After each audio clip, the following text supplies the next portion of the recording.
So one of the findings that we said when we were looking at advertising and efficiency and the sort of change in surplus is that we have to look at price. And does advertising decrease price or does advertising increase price?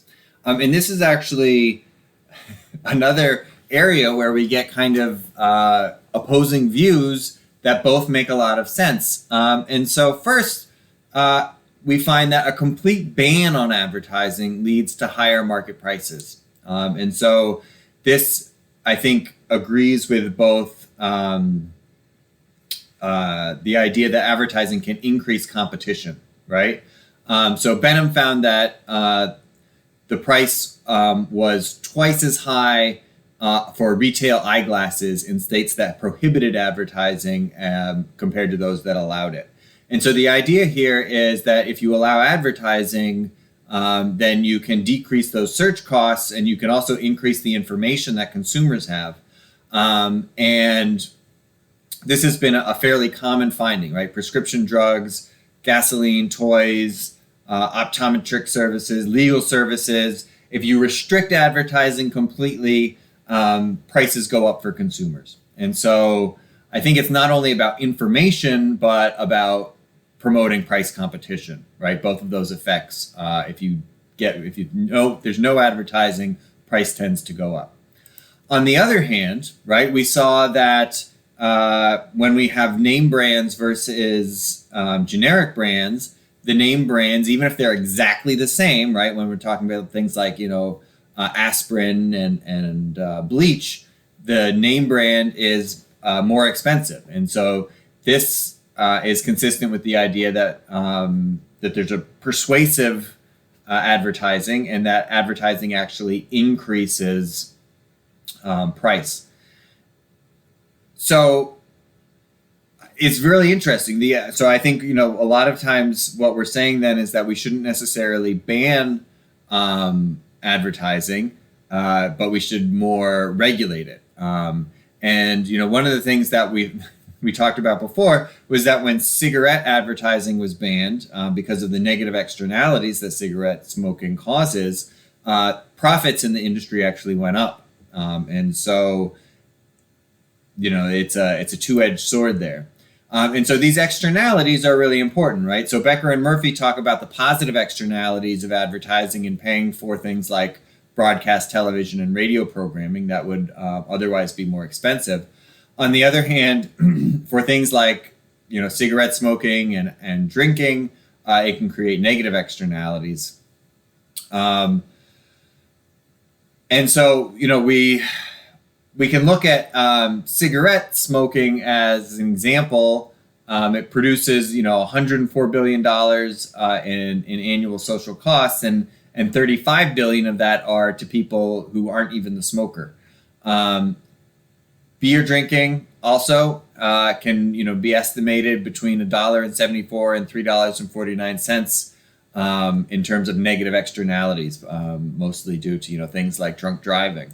So if you look at, FAR tried to look at all of these factors in the cigarette industry and try to figure out, all right, well, what if we reduced or got rid of the ban on cigarette advertising? And it's not clear. He sort of looked at it from the perspective of whether advertising is purely persuasive, whether it's purely informative, or whether it's purely image enhancing. The idea is that the total change in surplus would still be negative if we got rid of it, and that's because the change in the surplus in health is so negative, right? So cigarette smoking is just really, really bad for you. And so in this case, his argument was that we should keep the ban on cigarette smoking, but there's a lot of different pieces that go into it, and it's not completely clear all the time. Finally, we want to think about sort of the strategic effects and the cost efficiency. If we think about a firm's cost function, if we can sort of divide it up into two parts, where one part is about production and one part is about advertising, we say, all right, well, profit maximization, firm's going to maximize profit. That should guarantee price minimization. So they'll be producing the amount of quantity and the amount of advertising at the cost minimum level. But at the industry level, that doesn't necessarily mean that we're having the right level of advertising. And a lot of that really just depends on whether advertising is combative or constructive, right? If it's constructive, then advertising is actually probably underproduced because more advertisement would build up industry sales.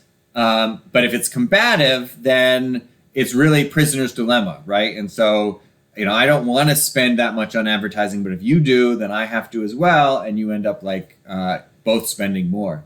And I think one example where I've done some research that's sort of really clear is when we have political campaigns. So you can think of, the beginning of political campaigns, a lot of the advertising is informative, right? Even though, it's definitely, there's some persuasive aspects of it, but they're saying, okay, this is me, this is what I believe, this is my party, this is what I'm running for. That might be all things that people don't know.